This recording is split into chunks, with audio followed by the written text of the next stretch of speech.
Joining us now from Palm Beach is Donald Trump, winner of the South Carolina primary. Mr. Trump, congratulations, and welcome back to Fox News Sunday. Thank you very much, Chris. With your big win in South Carolina, where do you think this race stands now? You have talked about running the table. Can you be stopped for the Republican nomination, or is this over?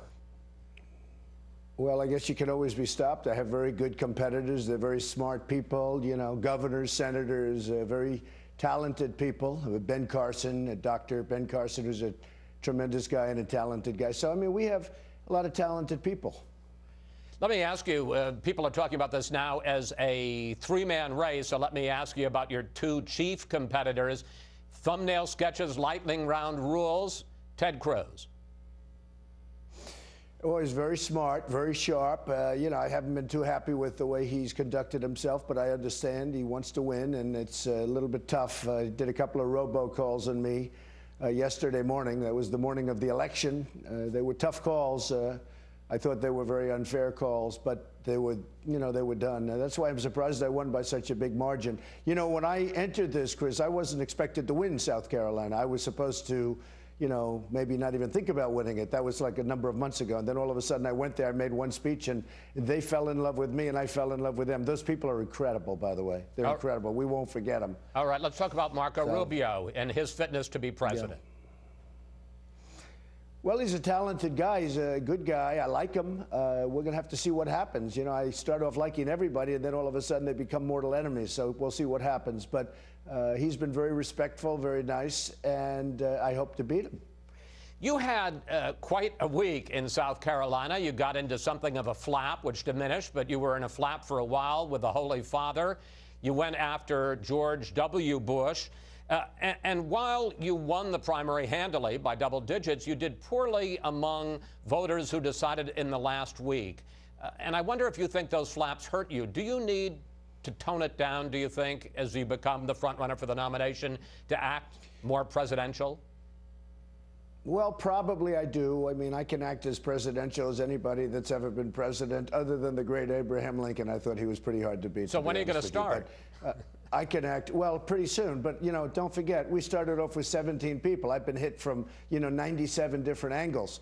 And now we're down to, I guess, 5. And we'll see what happens. But I think, yeah, I think I'll be very presidential at the appropriate time. Right now, I'm fighting for my life. I was fighting against a tremendous amount of very talented, very tough people. And I didn't really have time to think about it. I mean, I had to be tough, and I had to be smart, and I had to be sharp, and that's okay, too. You took some strong positions this last week that you later had to walk back, and I'd like to explore a couple of them. First, you said that President Bush 43 lied us into war in Iraq and took that back. Here it is. They lied. Okay. They said there were weapons of mass destruction. There were none. You would not say again that George W. Bush lied? I don't know. I can't tell you. I mean, I'd have to look at some documents.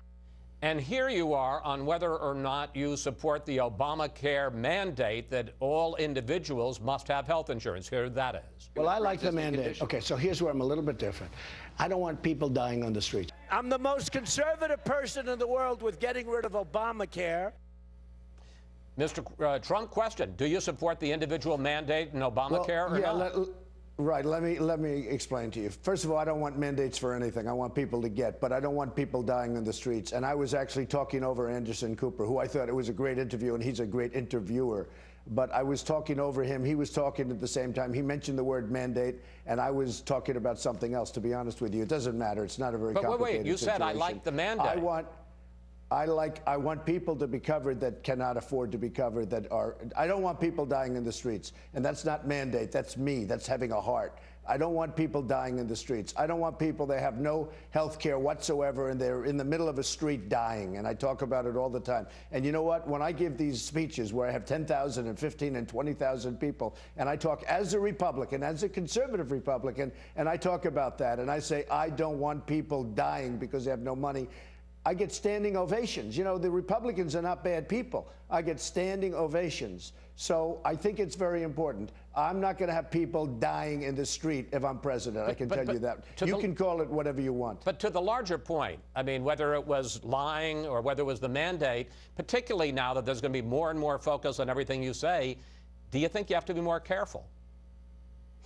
Well, you know, that was a case where Anderson, and I don't blame him at all, but we were talking at the same time. In the case of the war in Iraq was a disaster. And by the way, I was against it at the beginning, and Joe Scarborough can show you that because fortunately he found a clip. But the fact that I said they had a successful military operation, maybe it might have been successful as an opening operation, but I was opposed to the war.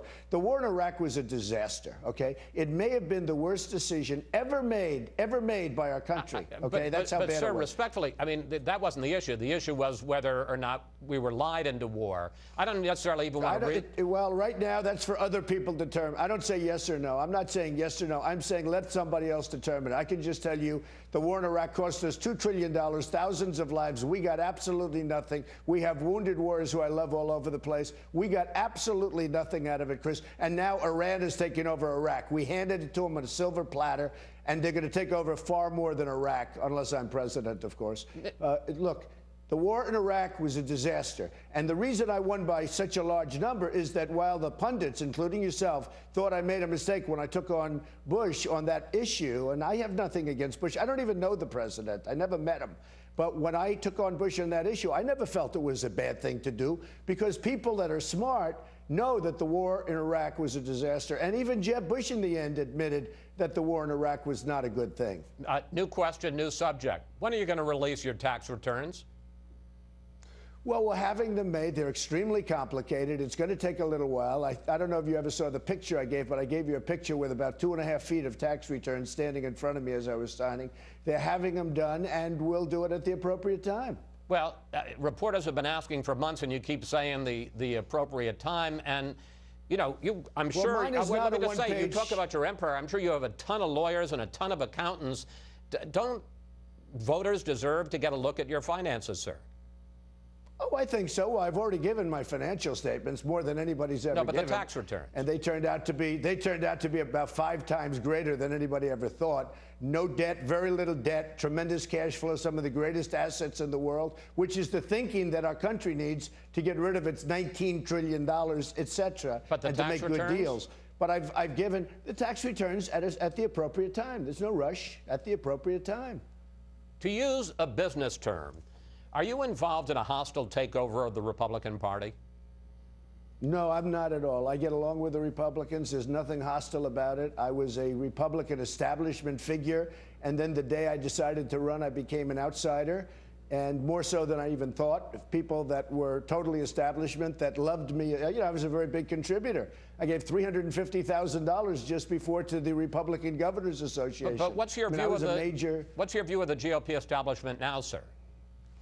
I think it's a mess. I think it's a mess. And I think they better get their act together because they're going to keep losing elections. With the kind of thinking that we have with the Karl Roves and the Stephen Hayeses and these characters that can't get themselves arrested, if you want to keep people like that, if you want to keep listening to people like that, you're never going to win. You're never going to win. They're from a different age. They're from a different world. You raised the question again this week of whether or not you're going to honor your pledge, the loyalty pledge that you signed to run as a Republican, and even if you lose, not to launch a third-party campaign. Is that a threat that you're going to keep wielding throughout this campaign? No, because I want to run. It's asked by folks like you. You're bringing it up again as an example. No, the pledge is the pledge, but the other side is not honoring it. Look, I signed a pledge. I'm a Republican. I'm the leading Republican by a lot.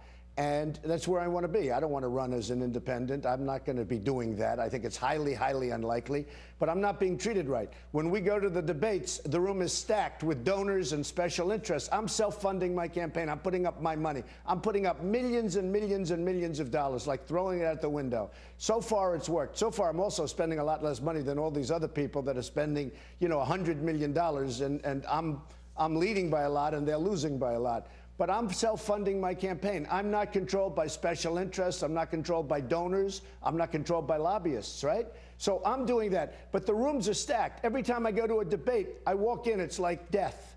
And when other people, I won't mention names, but when other people speak, they say something stupid and they get standing ovations.